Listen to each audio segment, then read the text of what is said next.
Welcome everyone to the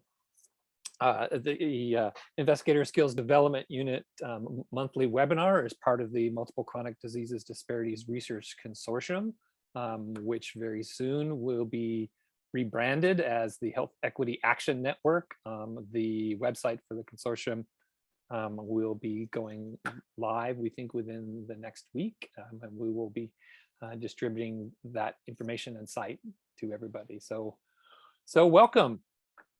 Rochelle, any last minute administrative things we need to deal with? I don't believe so. Before we dive in.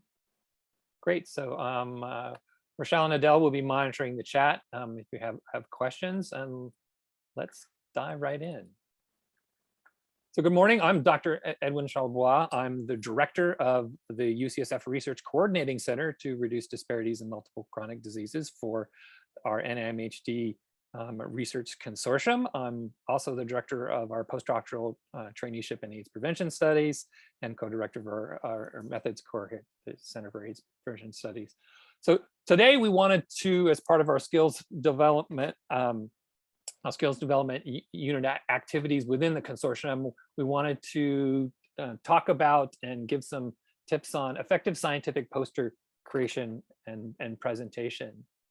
So my goals for today are to share my 30+ years of experience in creating and presenting posters and in coaching and guiding poster work by grad students, postdocs, and early career faculty. I'd like to provide some recommendations and tips from our joint experience on how to create effective scientific posters, how to design them well, how to present them well, and to point you to some useful resources for learning more, because we're not going to be able to get everything you need in one 40-minute setting. So I thought it would be helpful to go over scientific posters and their role in your early career stages, a little bit on effective visual communication and adult learning styles that I found useful in developing posters, a few tips on presenting your poster, and some guidelines for scientific poster design that I found really useful in the past. And then some more recent developments, modifications for developing posters and presenting now that we're in the COVID era, for posters that are to be done and presented online, and also virtual poster presentation. And then relevant to some work that we're going to be doing here within our consortium, I wanted to present the concept poster variant, and then open it up for questions and discussions. I'm hoping we can get through this within 40 minutes and leave a fair amount of time for questions and discussion. So, there are many resources out there on the web on poster design and creation. Most of them say the same thing in various different ways. Some of them are a little bit contradictory.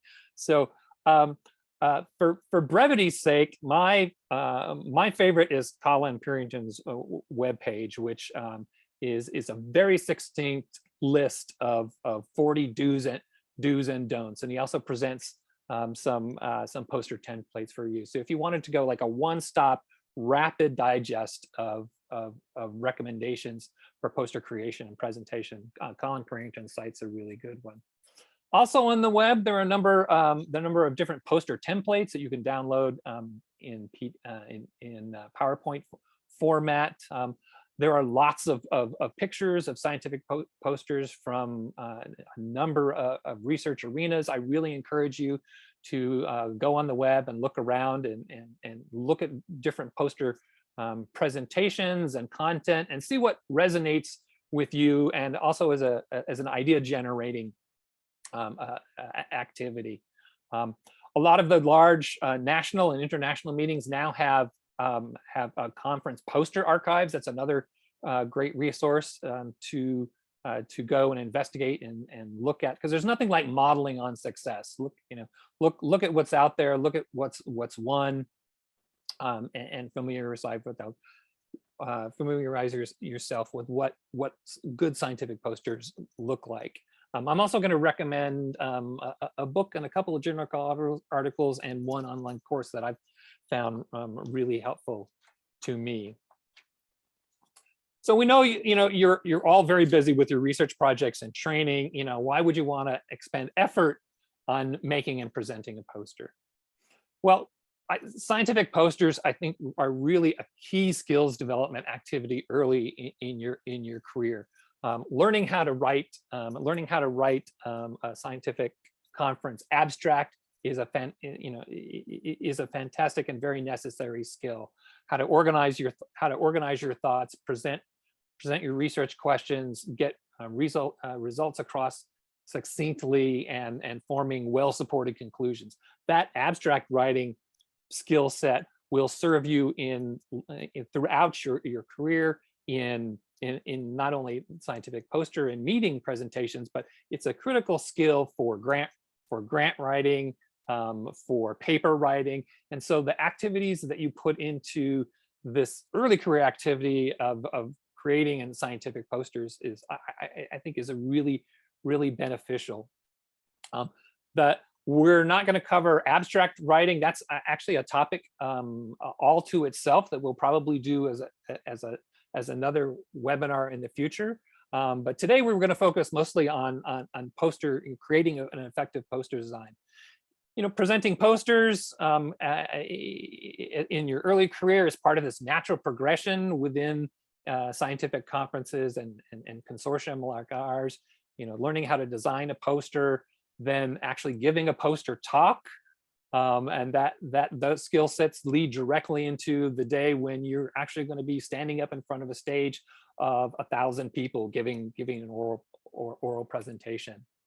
So I think this is it may seem like one more thing that you have to do, like, do you really want to spend my time doing this? I really encourage you to share your work and your results through scientific posters and poster presentation, because it's a fantastic vehicle to develop your own communication skills and style that are going to serve you throughout your career. Some of the early experience that you get in presenting your poster and speaking to broader scientific peers will serve you very well in terms of making connections with people who you're going to run into later in your career.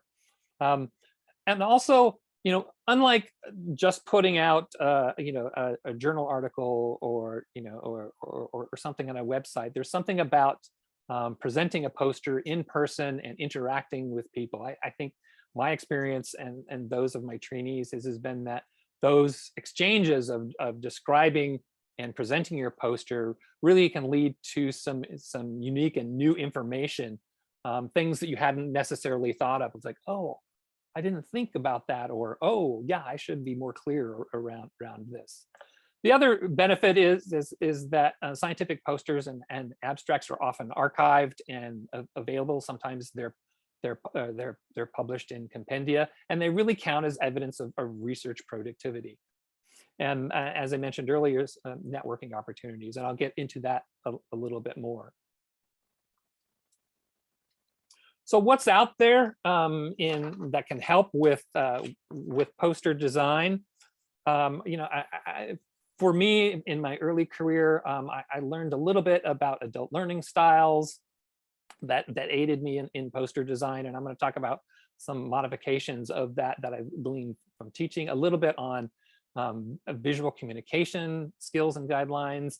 And then since I'm married to a PR professional, I wanted to give you some basics that I've been gifted with from communication professionals.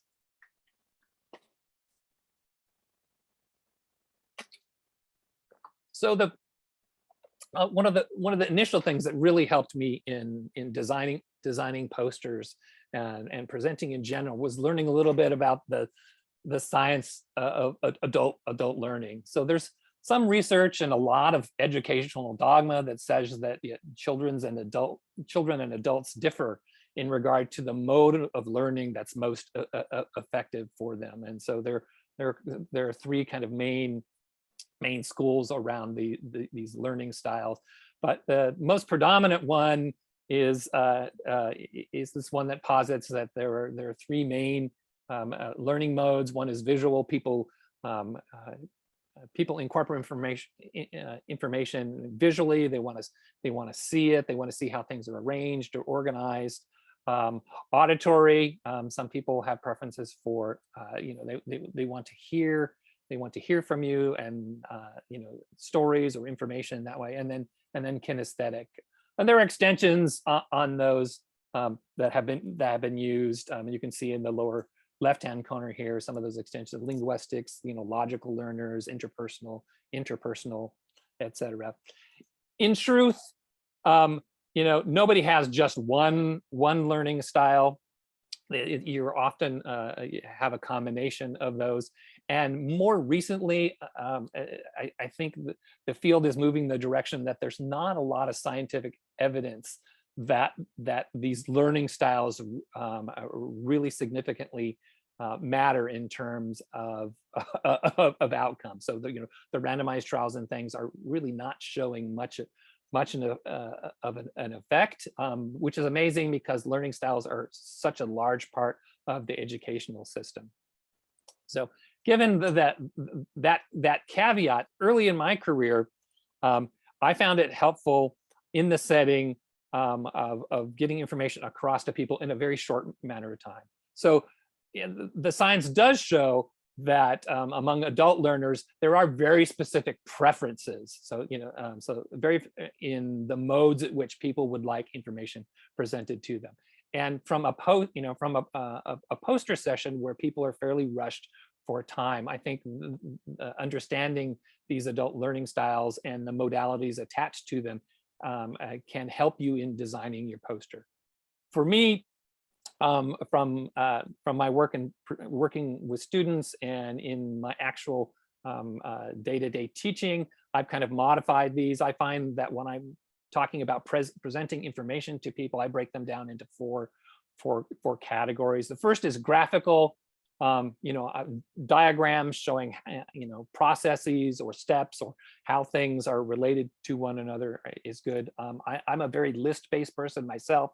So bulleted lists of information is a way to get complex, detailed information across very quickly has been effective. Things that are more prosaic, people who want to, there are sometimes you really want to present something for clarity's sake as, a full and complete sentence. So, textual based things.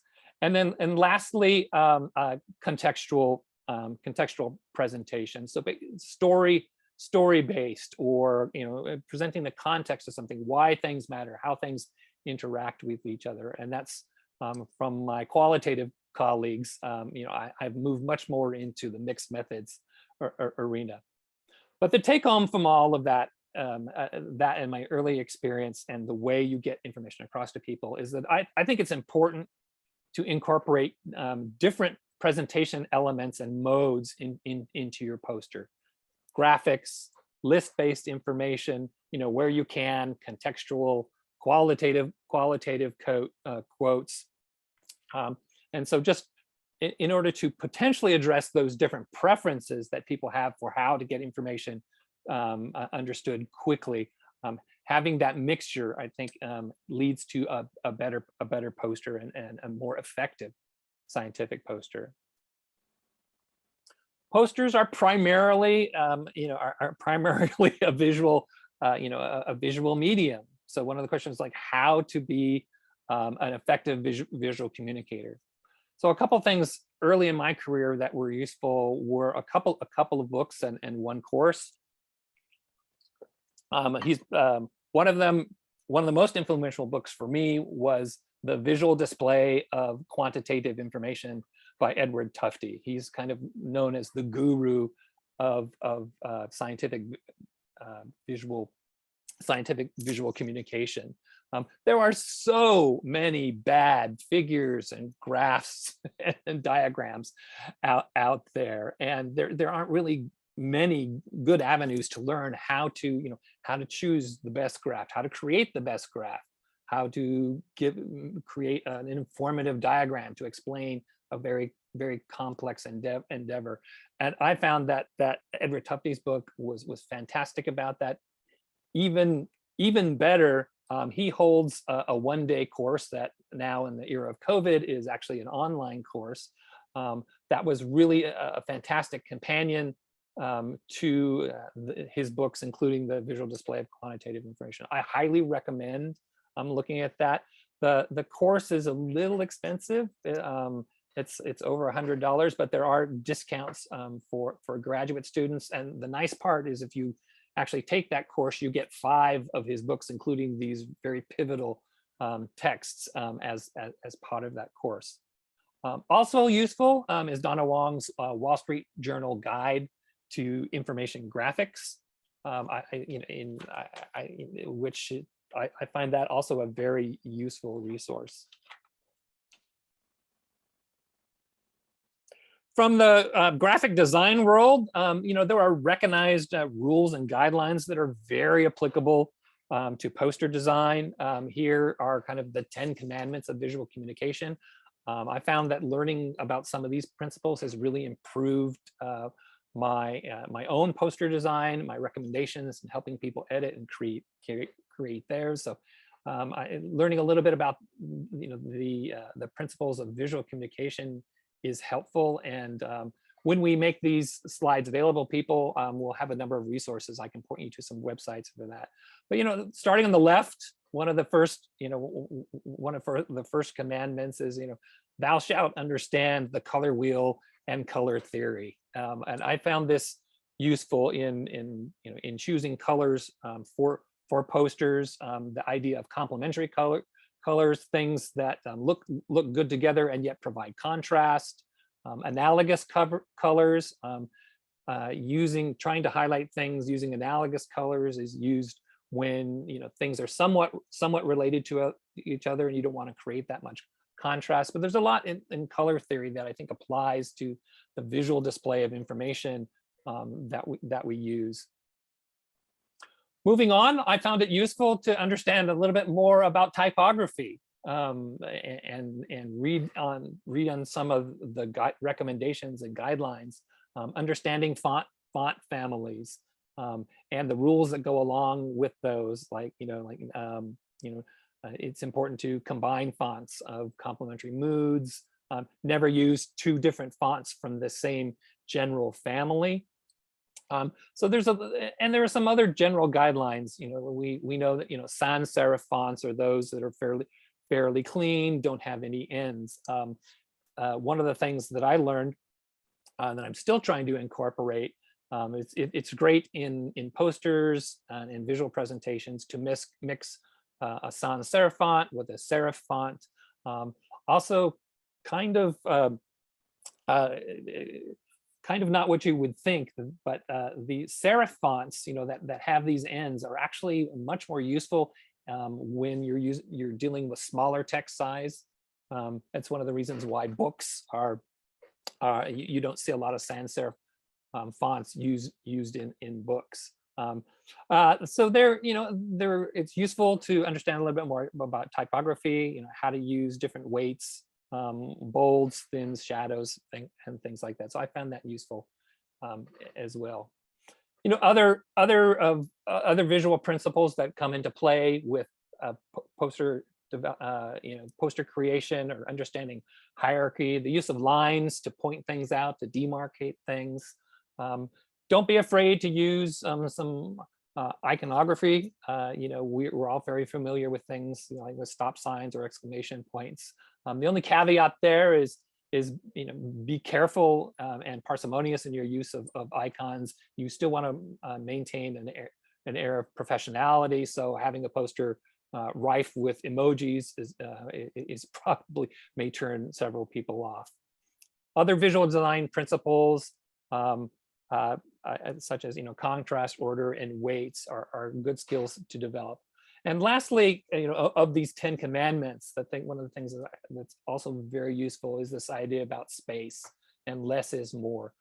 For poster creation, I think one of the top 10 problematic issues is that people trying to pack every amount of open space in a poster, with information and content, and that often can work against you in attracting people to your poster, and also just your ability to comprehend what people are trying to get across. So Having a fair amount of open space and breaks between things in a poster is both visually pleasing and cognitively easier to digest.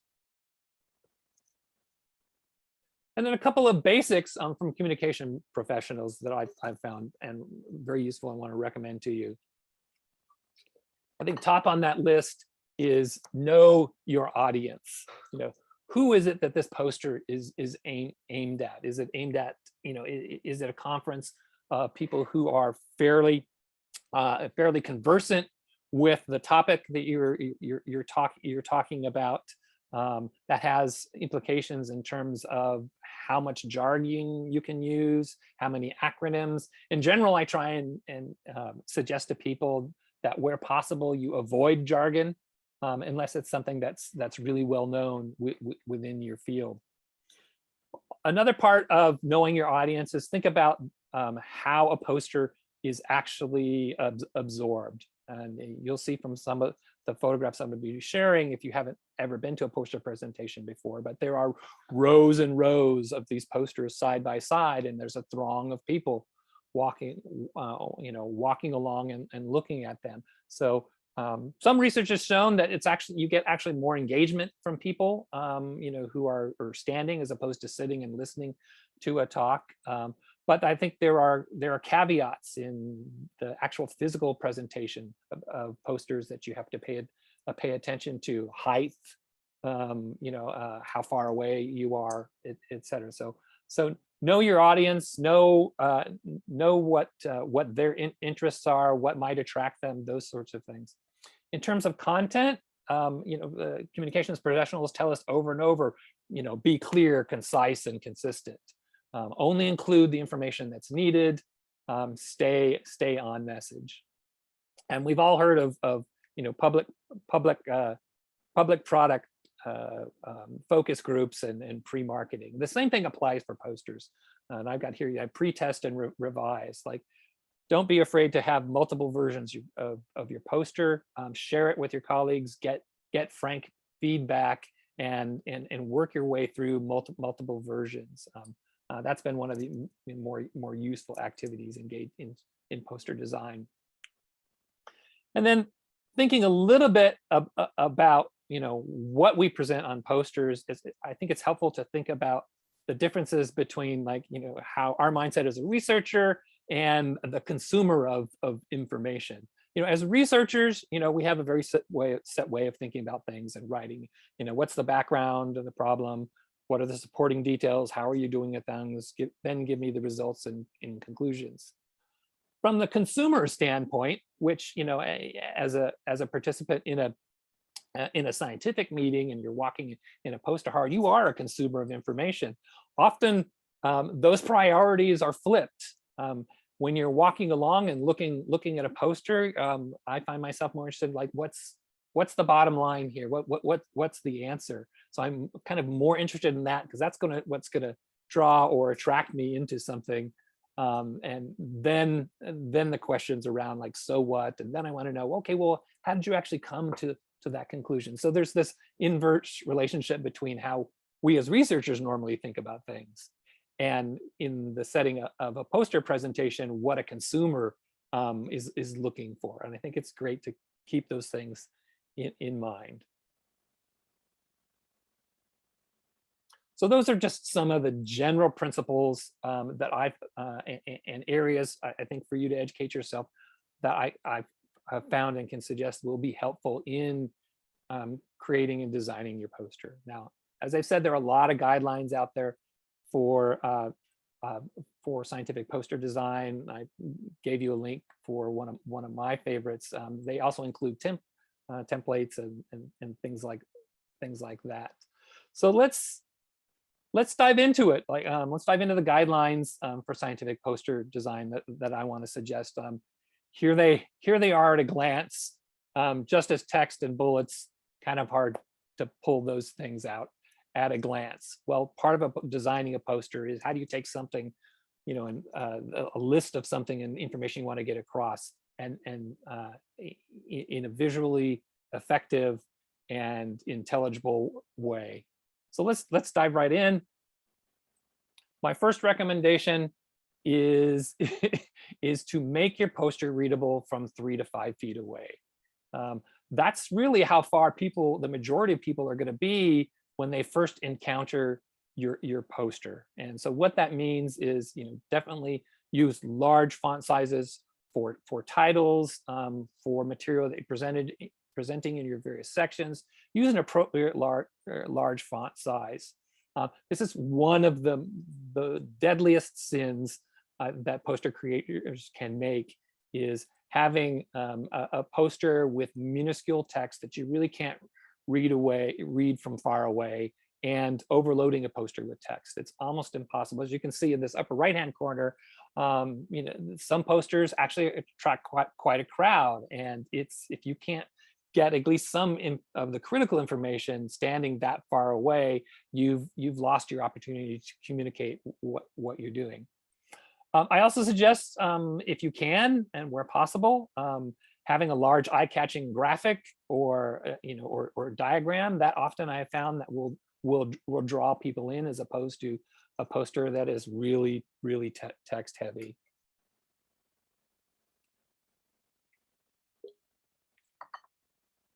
Second recommendation is take advantage of the full display space.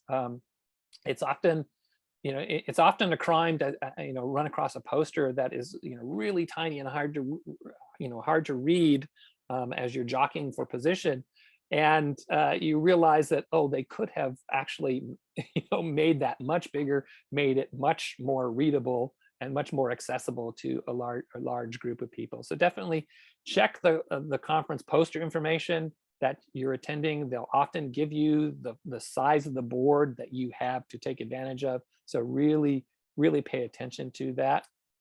And one thing I've noticed in some of these guidelines, and I've seen happen actually in a conference poster hall, is people disparaging some presentations like this one here in the lower middle. And I just ask that we all remember and be respectful. I work in a lot of resource limited settings, and not everyone who attends these conferences is equally resourced. So just remember, sometimes you'll see posters that are really slick, and it's clear that the institutions that supported them, had professionals help them with. But for some of us, that's the first time we've been at a conference, and we're coming from a situation where we're lucky if we have access to a color printer. So just remember to be respectful that not everyone is equally resourced. I hope fervently that you don't have a vertical poster format. This is one of my pet peeves of conferences, and it's happened to several of my conferences where they've switched over to these vertical poster displays, and it's a really tough, both graphically and design wise. It's, as you can see here in the middle, Colin Purrington points this out. It's really terrible if you have to stoop down to try and get information off of a poster. This poster here on the right is actually one of my posters from the earliest part of my career. It was actually a poster from one of my first clinical trials. So there were some things about it that make me cringe, knowing what I know now, but it's not terrible. There are clearly demarcated sections. There were some okay but monochromatic color choices. There are definitely things I would have done differently, and I hope to share some of those with you. Rochelle, I saw you had a hand up. Yeah, I just thought this might be a time to pop in with one quick question. Someone was asking if you have specific font sizes that you recommend. There are recommendations out there, but it's really dependent on the on the area that you're allowed to have. I think rather than a font size number, I think that guideline to is it readable from 3 to 5 feet away, when it's going to be at that size. If you look in Colin's information, there are some 32, 46, but it's because everything has to be proportional to the display size. It's hard to give that as a set a set guideline around font sizes. But I think the general rules, much larger than you're comfortable with and are used to. So, if whatever you're used to, at least double it. Take a look at the posters that are out there and look at the spatial organization of readable text and headings. And I think that will, and then look at your own poster and see if it's roughly equivalent to those. And I think that could give you an idea of if you're in the right ballpark. One of my other recommendations is to use informative and engaging titles. As you're, from the consumer's standpoint, as I'm walking through a poster hall, I'm looking at the titles, and the titles matter. So those titles that are more interesting, those titles that actually tell me something, are ones that will attract me to go over and look at it a little more. So active titles, I find, that give findings are much more engaging. Going back to that very, that early poster of my own, the original, here's an example, here's an original title, results of a randomized clinical trial of blah, blah, blah, so it's like, okay, you're more telling me about generally what it's about and more about the process. If I were to do that today, I would have done it very differently. I would have used an active title. I would have had the title tell me something that was much more engaging. Home-based HIV VCT is superior to TB clinic-based VCT, for successful testing of family and household members. That's, for me, that's much more engaging. I'd want to go and take a look at that. I don't usually recommend putting too many acronyms in your title.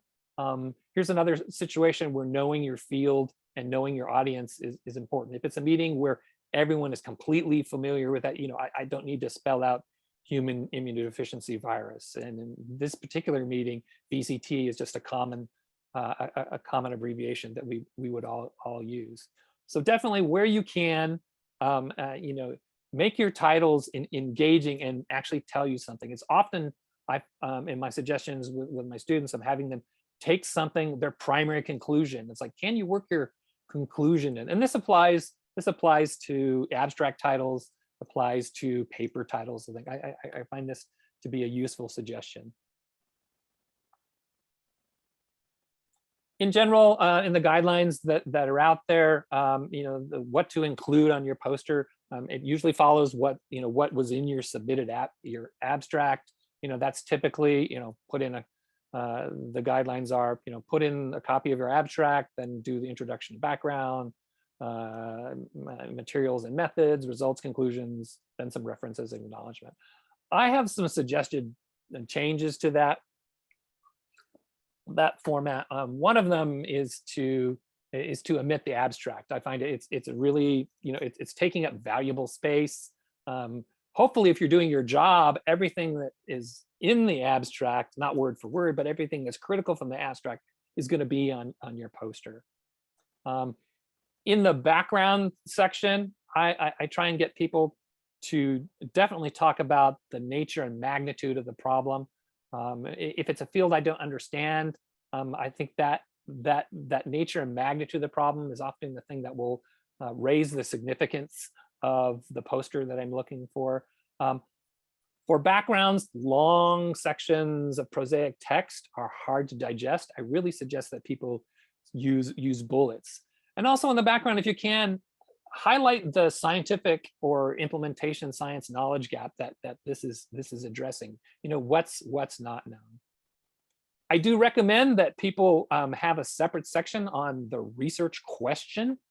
I found it fairly effective to have a highlighting box that maybe has a different background color that has your specific research question. Is doing this feasible in this population, or can we impact that? As a person walking by a poster, seeing that research question highlighted like that is another way to really draw me in. It's like, okay, I want to see that. It also helps in the specificity. What is this poster really about? It's really about the research question. Results really should be the bulk. At least 2/3 of what you're talking. you're talking about on your posters. So in terms of allocation, that's why I made it a little bit larger here. I also suggest people add in at the end, after your conclusions, what you've concluded from the data, another subheading on implications or public health or scientific significance. Okay, you've concluded this. What does that mean for future directions in science? Or what does that mean that we need to pay attention to? What does it mean? What's next? I suggest omitting references. I don't find them that useful in posters, and the usual. The last thing is contact information. Often it's the very last thing down in the bottom of posters. And as you saw, people standing around, it's really hard to actually pull some of that out. I really suggest that people, in place of that abstract or even up in your title area, to have your contact information, because often I'm looking like, oh, this is great, and I want to write down the email address or the other contact information. Where's this person from? So I suggest people bring that up to the top.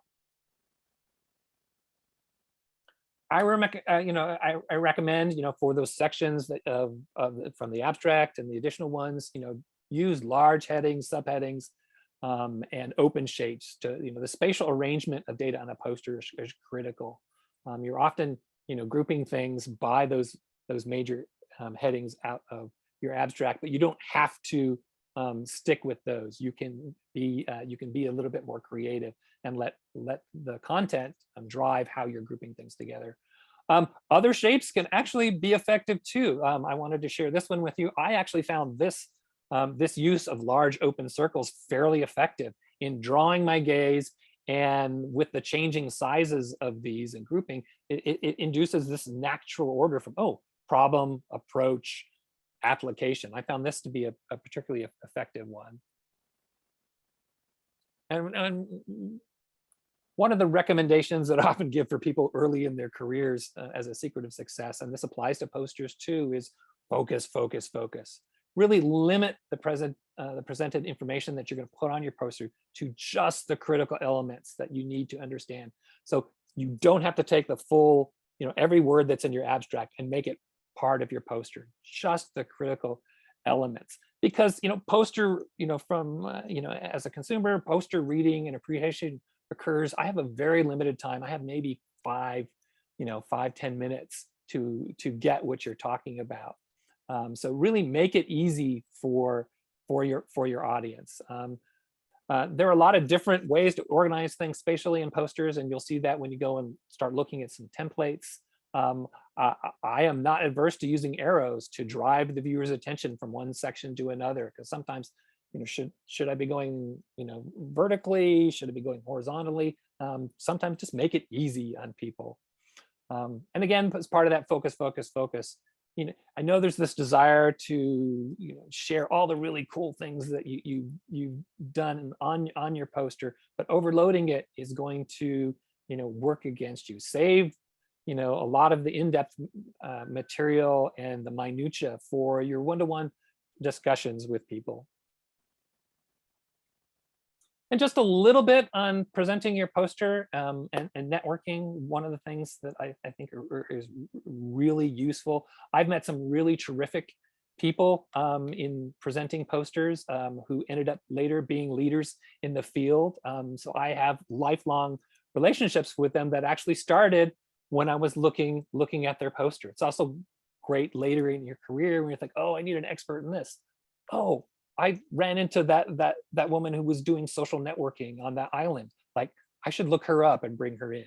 So, those sorts of networking things that are very, very useful. Just some tips that for presenting your poster and networking. It's really helpful to prepare a 2-minute elevator pitch with the based on your poster that presents the basic questions, methods, main findings, and conclusions. You're going to be giving this talk, this 2-minute pitch, over and over and over. And so having it prepared and even writing it out and practicing it is really going to serve you well. As you're looking at people viewing your poster, I just ask them, hey, would you like to know what we did and what we found? That's a great way to intro people. If you have some social anxiety, just like using this pitch works fairly well. Hi, I'm, for people, who are in general, hi, I'm the author. Let me know if you have any questions. Definitely stand to the side of your poster. Don't block the viewing area because you want to leave that open for as many people as possible. Bring business cards with you, or have a large font contact information on the back of your badge that you're forced to wear for security purposes that you can flip over really easy if it's not easily accessible on your poster. And definitely take advantage, as I said, of those opportunities to network. If somebody's really interested in something, I said, well, this is eventually going to be a paper. I sometimes will ask people, it's like, would you be interested, and could I suggest you as a potential reviewer in the past? It's, it's somebody you don't have a relationship with. And so I recommend that to some of my trainees. And just the last couple of things, because of COVID, kind of the world and the ways in which we present poster information talk has changed lately. So things, we've had a lot of transitions to meetings that are hybrid, half in person and virtual to completely virtual meetings. Some of the various formats that require changes in the way we do poster sessions have been submitting PDFs of your poster to be part of archives. One advantage there is that you can make some changes, including a little bit more text, because PDFs are zoomable if they're not image based. A number of conferences are now having you, since you can't necessarily be there in person, do an audio recording of 3 to 5 minutes long, as if you were standing there, that elevator pitch. Some conferences have changed the format completely. Like, instead of one large poster, they're saying now please produce 3 to 8 slides along with an audio recording. And then there are some newer formats of live digital posters, which are clickable and things like that. Those haven't been working out as very well. For these online and virtual presentations, I recommend, since you can't be there in person, adding more information about you. A photograph. So, get people to know your face, know your name, larger contact information, and a little bit add a brief personal statement, like what you're passionate. Like, I'm a researcher who's studying disparities in this. Make it, it's the best we can do in this virtual setting of putting yourself into a very static presentation. For those formats that are requiring audio recording, really practice your audio several times with colleagues, get feedback, record multiple versions of it. Don't be afraid to take it to your favorite editor and edit those things back together. There have been some fantastic virtual poster hall conferences. When we send these slides out, here's one from the quantum information folks that it's really interesting how they've worked technology into that. And I suggest you guys try out that one. And lastly, what do you do? What do you do when you've been asked to create a poster, but you're not quite there yet? You don't yet have results. And within our consortium, at our annual meeting, which will occur probably at the end of October or early November, we're going to ask our pilot project awardees to present a poster. And so I wanted to get across this idea of a concept poster variant. So you don't really have results to show, but you can talk about what you're trying to do, what methods you use, and a little bit more about who you are. So this concept poster variant is one in which your goal is to relay the concepts and methods of what you're planning on doing. So these have an enlarged section of the poster where it's helpful to talk about the rationale for what you're proposing. What are the drivers? What are the things that you're trying to disrupt? What's better? And then what you've chosen as an option to impinge or to learn on whatever those systems or individuals or targets are.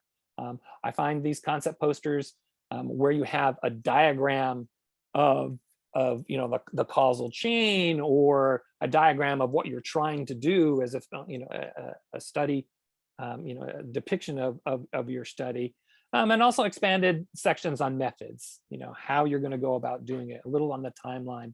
And I suggest in these concept poster variants that you end with, you know, what's the scientific and public health significance of what, you know, were you to find out or be able to do what you proposed.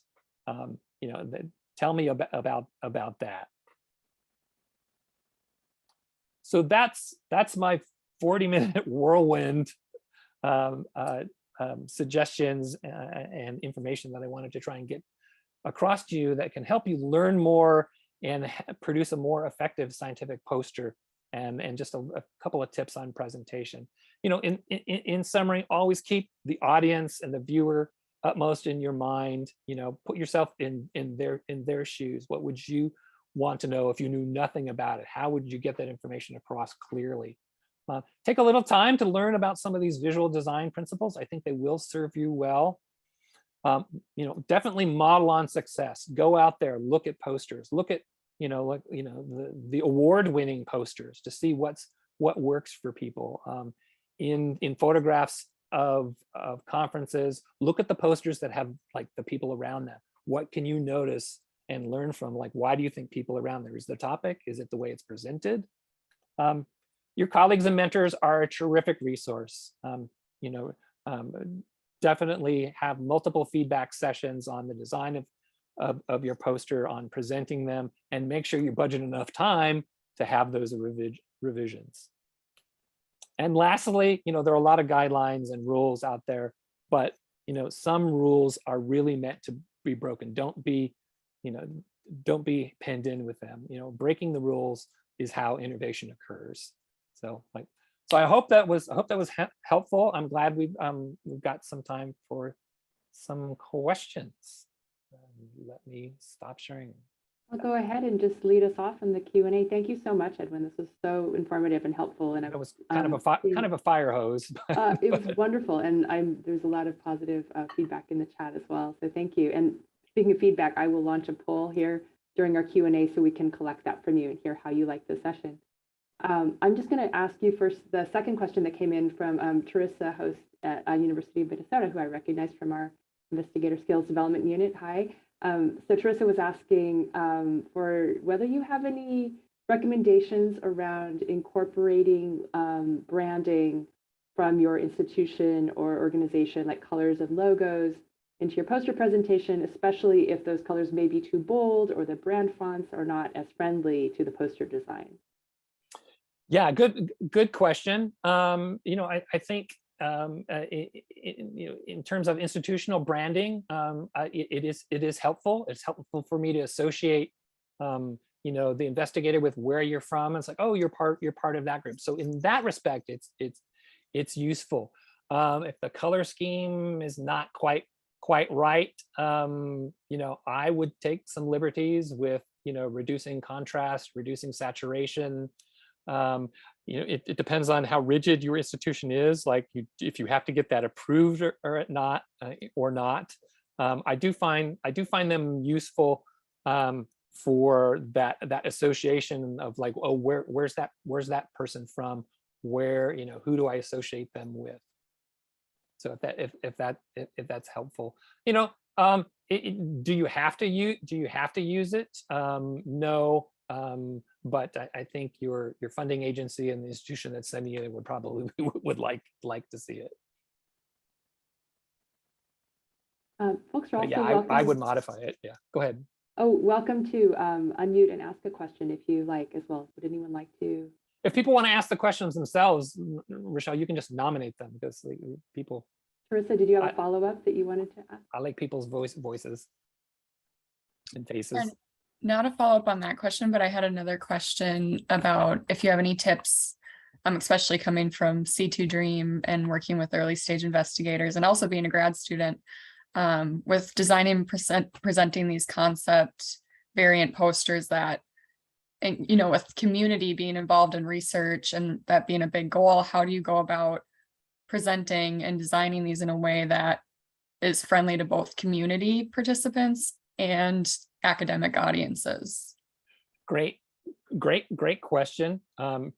Two things there. One, I think if you have a community partner, include community voices, qualitative quotes and photographs, approved photographs of individuals, I think are fantastic at raising the visibility, raising the voice, raising the position of your community partners. There's if your audience is if you want to share what you're doing with your audience, there's nothing. There's one suggestion is to have a lay summary, or in that space where you might be doing the implications, like what's the lay summary, what's this mean. So don't use less jargon, and involve your community partners in that. What language would you suggest? What would resonate with you? What would you want to know? So active, for including, to make it accessible to the community, involve the community in your design process. Like develop those relationships if you don't already have them. Work with your co-investigators. So I think one of the goals of this initiative as a whole is to increase the standing and the role and the integration of community. So I think it's something we should all be doing. Ijoma has a hand up. Did you want to unmute and ask a question, Ijoma? Yes, thank you. Can you hear me okay? Yes, you sound great. Great. Thank you very much. Oh, now we lost you. Now you're muted. Okay, there we go. You're back. Yeah, thank you very much for this great presentation. I'm Dr. Ijoma Nodimo-Para, calling in from Detroit, Michigan, P50 at Wayne State University School of Medicine. And I really enjoyed your presentation, got a lot of value from it. I did want to offer two quick thoughts. One being that I especially love the concept poster variant that you shared, and really expanding on that, I think will be something I would love to learn more about. And I wanted to also lift up, especially for those of us of BIPOC identity, folks who are first generation, etc., to really encourage the folks, especially those that trainees, to really feel free to bring your full self, right, to the presentations of your work. I think oftentimes, for those of us who might be of minoritized groups or identities, there is a tendency to want to fit a certain box or cookie cutter way of creating the presentation of our work, whether visually, verbally, or literally. And I think that really being mindful to understand that there is space for us to bring our unique flair to these conversations and ways to do and ways of presenting the academic work is also very important. And seeing more examples of that would be really advantageous to the more diverse, as we increase our diversity of researchers and investigators, scientists, and other folks in the academic space. So I just wanted to lift that up because oftentimes I know that folks sort of have a tendency to feel pressure to sort of code switch in order to fit an expected way of presenting our work. And I think really being intentional and explicit in naming that we can bring our full selves to the ways that and this kind of builds on the last speaker's question, to the ways that we create and present this work is really important. So I wanted to name that. And then I also wanted to ask if there'll be a part 2 to this wonderful presentation, because I would love to see more examples of when is this done right and the diversity of those options, see like what are the different ways that we can achieve success in meeting these best practices, but then, expressed in different ways, and folks can see sort of the options you have out there to do this well. So again, thank you for this great presentation, and wondering if there's a part 2 with accommodations for that portion where we can see more examples of when it's done well. Yes. There can always be a part 2, because part of our job is to be responsive to the needs of the investigator development course. So we definitely can do that. And Dr. Opara, I want to second your statement about bringing your full authentic self. That's one of the reasons why I said about adding the personal statement. So I think one of the ways structural racism works is like, oh no, you need to be professional, which can chop off and limit you. So in those personal statements, I'm a first generation scientist who's studying that, bringing more of yourself to that. I highly support that, and I think it's valuable as an anti-racist activity. Oh, and thank you I love that you said that. I also found that interesting that you included that. I'm going to be doing that more. I tend to just say it, but I think there's power in just putting it there, including it as part of the presentation, like the actual hard copy there, because it also gives permission for other people to bring themselves to, because that pressure is very real. And to your point around professionalism, is like what is often coached as professionalism is more of fitting a certain sort of mold around whiteness, right? That centers whiteness. So being able to name that is important. And thank you for framing it also as part of an anti-racist way of sort of decolonizing the ways in which we do scholarly work. So that was, I really appreciate that reflection. Great. Dr. Franco. I think you are still muted. Yes. Yes, give me 1 second. I'm not a doctor. I work on the community engagement side of research. And so my work is interconnected directly with community. And thank you, Dr. Opara, for lifting that up, because a lot of times we are giving out this information in a very academic way. And so, I really appreciated the points in your presentation that touched on the ways that adults learned, audio, visual, hands-on. I would also like to uplift the culturally appropriate topic for giving out information. Like I've seen advertisements sometimes, and when they talk about homeless people, there will be a person of color on that, and we know that that's people of color are impacted greatly, but not the only people impacted. And so I think it's important to also uplift when we are using imaging and postering or any sharings of information. We want to take into consideration impacted communities, people of color, and we want to show the diversity in there that matters as well. And so I would also like to be thinking about culturally appropriate approaches to postering and to giving out information. And so that's my only add for that. Great. Thank you. Yeah, I think one of our future activities could actually bring in our community partners together and have discussions about what are the needs, desires, and preferences in terms of as this initiative develops and has more findings, like what are the ways in which we can pull the information with the community. What's going to be most effective? How can we meet the needs the community information needs? Because that closing that loop, there are a number of things that we're trying to do in the initiative. Involve community earlier in the design, the decision-making process, more effective in the communications and the feedback on what we're doing, how it's going, what we should be doing.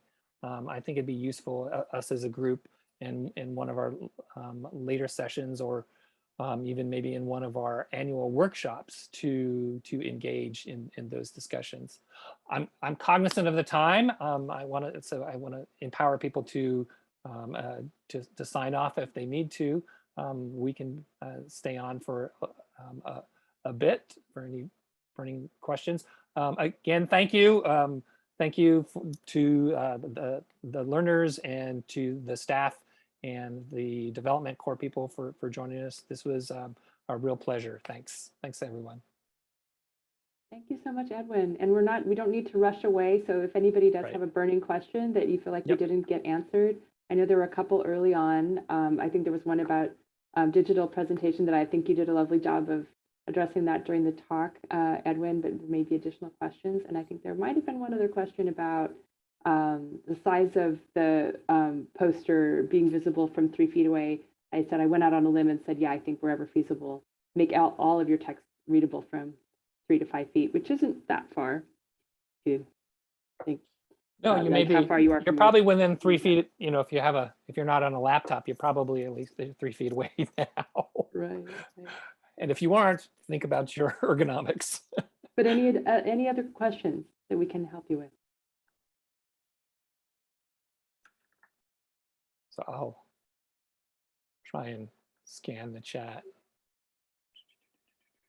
Thanks. Great. Appreciation. Some of the things we didn't touch on, but you know, more and more I've seen some very interesting things. People had like iPads or cell phones actually showing movies of people's stories that were attached to, you know, physically attached to posters, and I was a little surprised with that. It's like, is that secure? But the different kinds of things that people have included on posters to make them a little bit more interactive and engaging have been interesting. You know, people having lift up flaps or 3D glasses. You know, you want to be careful of gimmicks, but you know, but anything you can do to draw people in is always a good thing. I've seen a poster where the whole poster was one giant QR code. And then you had to go there to the QR code and it linked you to then the presentation. I thought that was fascinating. I saw somebody who had a pillow with a QR code on it in the background.